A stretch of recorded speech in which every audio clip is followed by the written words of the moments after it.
The Meaning of Life.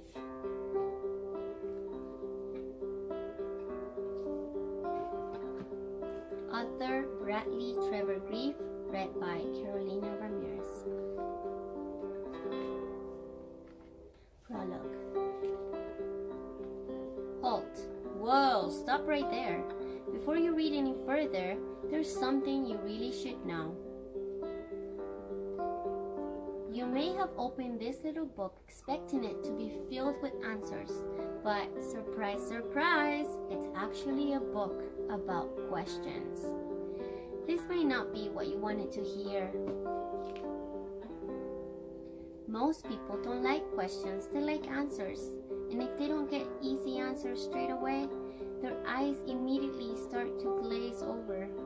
Pretty soon, they're off in a lovely daydream about dancing cupcakes, singing turnips, and soaking in a bathtub filled with a warm vanilla custard. So, and this is important, if you feel like saying, questions? Pfft, who needs them? Then this is your last chance to throw this book away and wander off to watch reruns of Gilligan's Island. I repeat, this is your last chance. The Meaning of Life. No matter how you look at it, life is strange. Very strange. For example, it's an indisputable fact that we are all made of the precise same substance as the most intelligent, creative, magnificent life forms in the entire universe. Furthermore, we are composed of the exact same atomic matter as the mightiest mountains on this planet and the brightest stars in the galaxy. Of course, this is also true for potatoes, snails, and meatloaf. Perhaps that's why there's so much about life that doesn't make a great deal of sense. For starters, why are we so overly impressed by and obsessed with objects and achievements of immense scale, when it is actually the tiny little things that when put together make big things possible? Why do we try to create our own little worlds, so we have the illusion of being completely in control of our entire existence, when we know with absolute certainty that we are not? Why do we go on and on about individuality being the very essence of who we are, and then accept a degrading level of conformity in virtually every facet of our lives? Why do children believe in fairies but grown-ups don't? Why do we get so hung up on what we don't agree on, when in fact it's our differences that make life interesting? After all, half the world is upside down. So there's absolutely no reason why we would all agree on everything. Even something as basic and profound as "don't chew with your mouth open" is not as widely accepted as you might think. Why is it that when passions are inflamed, we choose to argue and fight, when dancing the cha-cha is less injurious, far more enjoyable, and equally effective in resolving the tension? And why do we feel drawn together as a species, yet we steadily build up a defensive barriers around our innermost feelings and beliefs, so we can never be truly close to anyone? Perhaps the confusion arises because life is not always what it seems. As a species, we are obsessed with superficial appearances. We all have filters on, so we mostly see only what we want to see. When you finally open your eyes, you may be shocked at the obscured way you have been viewing the world to suit your own little plans. With those filters removed, you can take a closer look into yourself and ask objective questions about the universe and your place in it. In other words, investigate the meaning of life. So what is life all about? Well, you often hear that life is a journey. But a journey to where exactly? Some people say that life is all about acquiring knowledge. If that's true, then why do smart people always dress so badly? There are those who say that life has no purpose. It just is. Whoa, that's just so deep. Then there are people who say that we're simply here to have a family.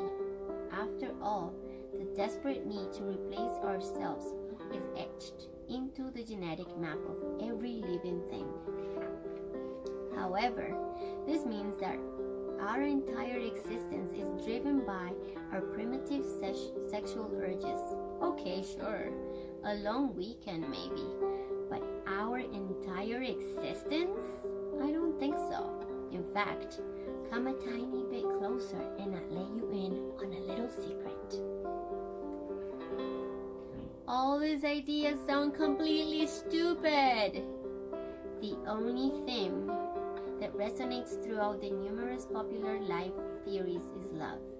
Love, in all its fragile forms, is the one powerful, enduring force that brings real meaning to our everyday lives. Of course, I'm not talking about romantic, kissy love, although that is pretty powerful stuff in itself. It's well documented that a broken heart feels far more painful than squeezing lemon juice over a deep paper cut. But the love I mean is the fire that burns inside us all, the inner warmth that prevents our soul from freezing in the winters of despair. It's the love of life itself. It's the voice that says, celebrate life, be creative. It brings with it the passion and understanding that some things in life are worth dying for, but there is so much more worth living for. It encourages us to greet each moment the same way we greet an old friend at the airport, to embrace opportunities to express ourselves in a way that makes us feel glad we exist. This love of life leads us to help others simply because it feels great to contribute to those around us. We all know how wonderful it feels to be a rock for our family and friends. Of course, there is a limit. But as good as it sounds, and as much as you're here to live the life you love rings true, it still brings up a whole pile of sticky questions. Specifically, why exactly are you here? What is it that you truly love? People who don't ask themselves these questions invariably go through life wondering why it isn't a lot more fun. Then often feel they've been left behind, or they can't quite put it into words, but they sense that something just smells a little funny. The truth is that often we are so focused on what we are doing that we lose sight of where we're going. But what are we actually doing? The modern world is filled with questionable distractions, deadlines, and priorities. Day and night blur into one. We get caught up in an avalanche of fears and desires that propel us into a race we can't possibly win. So we rush to get to a certain ideal point in our life. And then what? It's just like when you drive all the way to the store, get out of the car, and then can't remember what you came for. So many of us start off dreaming about a wonderful life that is wild and free. But that's usually a long way from where we actually end up. Sadly, we often discover this fact right at the end when it's too late. You can't start all over again. And let me tell you, there are some awfully bad feelings in this world, like bubbles in the bath guilt, pungent food odor in the shoe store embarrassment, and I can't believe I did that on the first date anxiety. But all of the awful feelings that make you feel sick to your stomach nothing feels half as bad as knowing you had a chance to do what you truly love and you didn't take it. So, what is your life's passion? What were you put on this earth to do? The answer to these questions will unlock the great mystery of life. It's as big as they come. Here are a few hints that may help you get on the right track. First, no one is going to tell you about it. It's like walking around all day with a sign on your back that says, "Kick me!" You must discover it for yourself. It's also highly unlikely that one day you'll suddenly be bathed in bright light and your life's purpose will be laid out in a divine vision. And it's guaranteed that you won't find it in television. Yes, it's remotely possible that one day the blood will rush to your brain and enable you to work it all out without too much bother. The best way to spend some quality time, is to spend some quality time alone, asking yourself the tough questions. This exercise is not that hard, and it's all about being honest. It's as easy as raise your hand if you feel you could get more out of life. It's also about getting to the essence of what really matters. Never mind who moved your cheese. Ask yourself why you were looking for the cheese in the first place.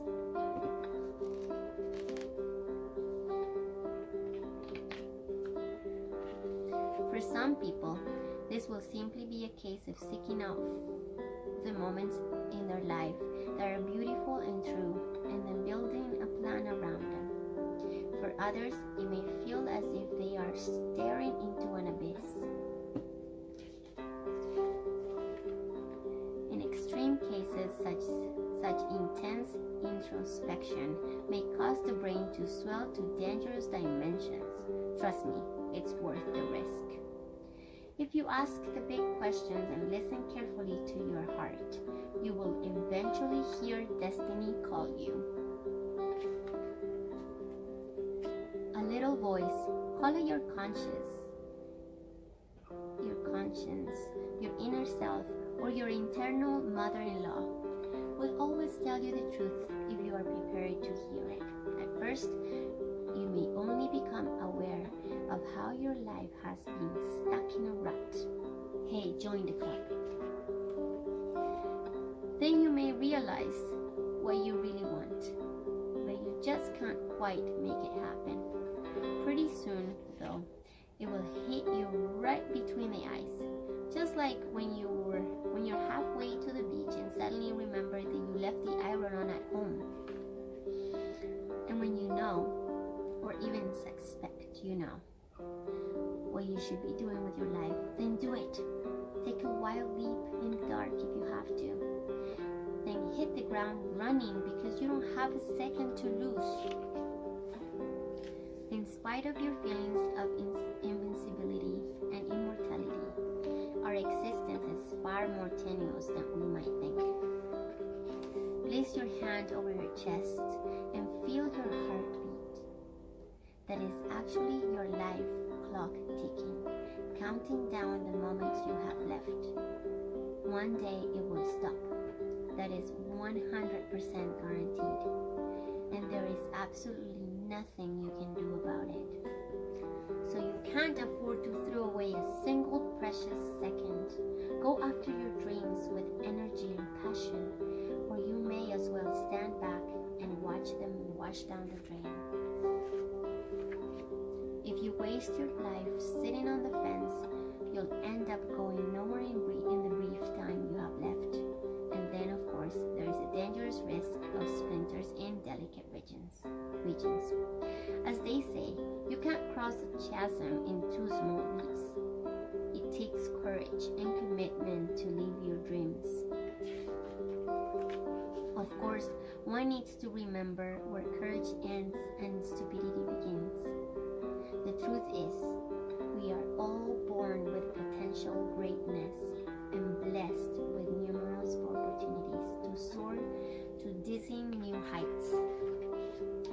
sadly, many of us are too lazy, too concerned about what others might think, or too afraid of change to ever stretch our wings and realize our tremendous talents.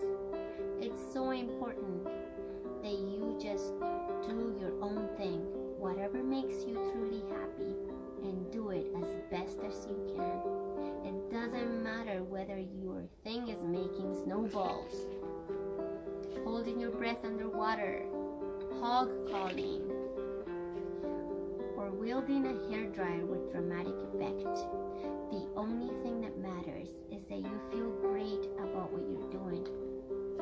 Keep in mind that whatever you do, mistakes are part of life. So don't waste time kicking yourself for the past.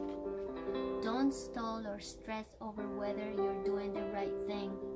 You'll always know the answer in your heart. Rather than be discouraged, always remember that rejection and resistance are almost guaranteed when you are doing something very important and very special. When you set out to live your dreams, lots of people, including those who love you the most, will try to hold you back. In this world, there are many miserable pessimists who are giving up their dreams and will tell you, "You're wasting your time, you'll never make it." You may well be surrounded by people who secretly want you to achieve less or even fail completely, just so they don't look bad. Forget about it, they'll say. It's not worth it, and it's not right for you anyways, they'll say. So it's important to understand that following your own path is incredibly rewarding, but it's definitely not easy.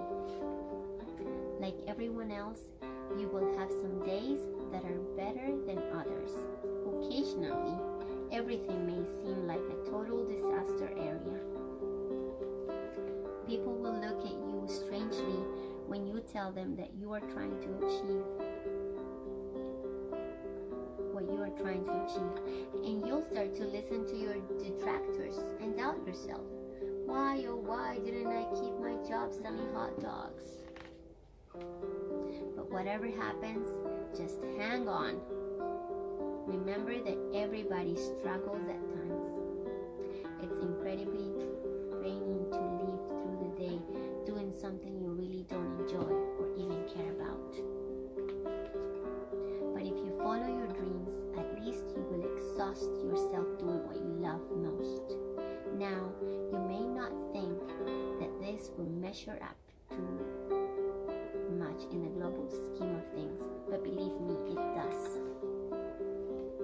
When you get the most out of your life, savoring every last drop, it will transform everything about you from ordinary to extraordinary.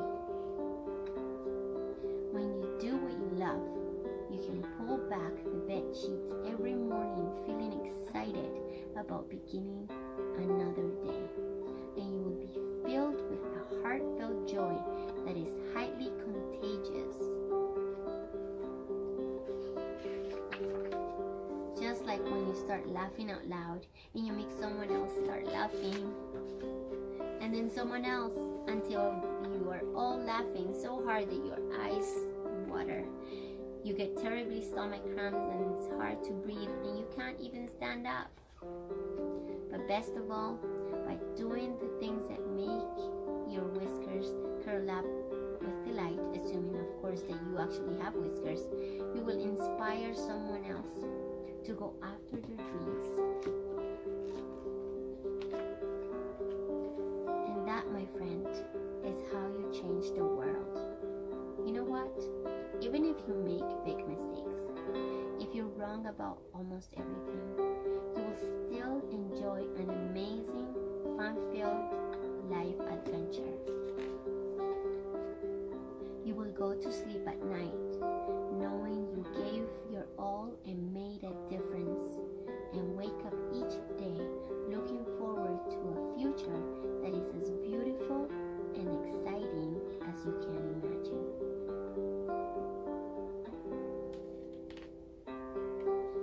You know something else? listen to your